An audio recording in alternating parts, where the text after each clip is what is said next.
I'm somewhere I never planned on reaching. Not because of a lightning bolt moment. Not because life got easier. Not because I finally cracked some secret formula. I'm here because of one small realization that refused to leave me alone. And once it arrived, I couldn't go back to who I was before it. Most people think change starts with a burst of motivation. A speech, a video, a rock-bottom moment, one perfect morning where everything clicks. That's not how it works. Real change is quiet. It starts somewhere nobody else can see, a thought you can't shake, a question that keeps circling back, a feeling that won't dissolve no matter how busy you stay. Your days look the same from the outside. You still show up. You still laugh at the right moments. But something underneath has already moved, because awareness walked in and sat down, and awareness is uncomfortable. Not because it's cruel, but because once you see your own patterns clearly, you can't unsee them. Before awareness, your excuses sound reasonable. After it, they sound thin. For a long time, I thought life was something that happened to me. I pointed at circumstances. I pointed at timing. I pointed at people who let me down. It felt true, until one question wouldn't stop knocking. What if the ceiling I kept hitting wasn't out there at all? What if it was sitting behind my own eyes, making the calls? That question was harder to sit with than any failure. Because if it was true, waiting for the world to shift would never be enough. I'd have to become someone different, not just do something different. That's simple to say and hard to live. Changing a life doesn't start with a new planner or a better routine. It starts with questioning the story you've told about yourself for years. And that story doesn't go quietly. Your mind has spent a long time convincing you it already knows who you are. I'm not a finisher. I'm bad with money. I always self-sabotage. I've always been this way. Notice the pattern. Every one of those begins the same way. I am. 2 words your brain treats like an order, not an opinion. It doesn't question them. It just starts building evidence to match. That's why 2 people can face identical setbacks and end up in completely different places. One says, "This proves I don't have what it takes." The other says, "This shows me exactly what to fix." Same event. Different identity. Different outcome. The circumstance didn't decide anything. The interpretation did. Picture a garden. Everyone admires the flowers.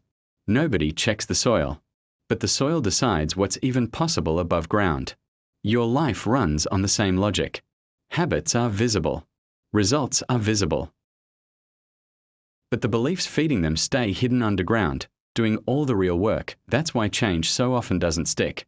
Someone commits for 3 weeks, then quietly drifts back. Not because the plan failed, because the identity underneath it was never touched. They were trying to act disciplined while still privately believing they always fold under pressure. The roots win. I used to think willpower meant gritting your teeth. Now I think it means alignment. When your identity actually shifts, the behavior stops feeling like a fight. You're not forcing consistency anymore. Consistency becomes the default setting. That's not extra strength. That's an identity that finally agrees with the actions. Somewhere along the way, I stopped asking how do I get results and started asking who would I have to become for these results to feel obvious. That single shift moved my attention off outcomes and onto identity. Outcomes are fragile. They can be taken. Identity is the thing you rebuild from, again and again. This isn't about inventing a fake version of yourself. It's closer to subtraction than addition, peeling off the borrowed fears, the second-hand opinions, the labels handed to you by people who never fully understood themselves. Piece by piece, separating who you are from who you were told to be, that process resists you. Every identity fights to survive, even the ones quietly making you miserable. Your mind will always choose familiar over free, given the option. That's why growth feels like loss before it feels like progress. You're not just adding habits, you're retiring a version of yourself that's desperate to stay employed. It whispers the usual lines. This won't stick. You've tried this before. People don't actually change. Those thoughts feel personal, but they're not. They're just the standard script every mind runs when its old identity feels threatened. At some point I stopped treating that resistance as proof I was failing and started treating it as proof something was finally moving. Discomfort isn't the enemy of progress. It's usually the sound progress makes, and here's the part nobody mentions. Your life doesn't change on the day your habits change. It changes on the day your own excuses stop convincing you. Nothing around you looks different that day. Same apartment, same commute, same faces. But internally, the old story stops holding up, and you can't unknow that. Your brain doesn't chase the best possible future, it chases the most familiar one. That's the whole game. So the real question becomes, how much of your day is actual choice, and how much is just rehearsed reaction? The route you drive, the way you respond to criticism, the words you reach for when describing yourself. Most of it runs on autopilot because repetition is efficient, and your brain loves efficient. That's how a year quietly turns into 10. Not because time sped up, because repetition made the days indistinguishable from each other.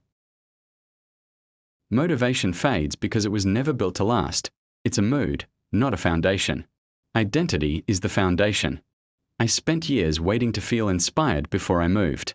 It worked for a few days, then evaporated. I thought the problem was discipline. The real problem was that I kept borrowing feelings instead of building evidence. Confidence isn't manufactured through hype. It's built the boring way. By keeping small promises to yourself until your own track record becomes impossible to argue with. Drinking water instead of the third coffee.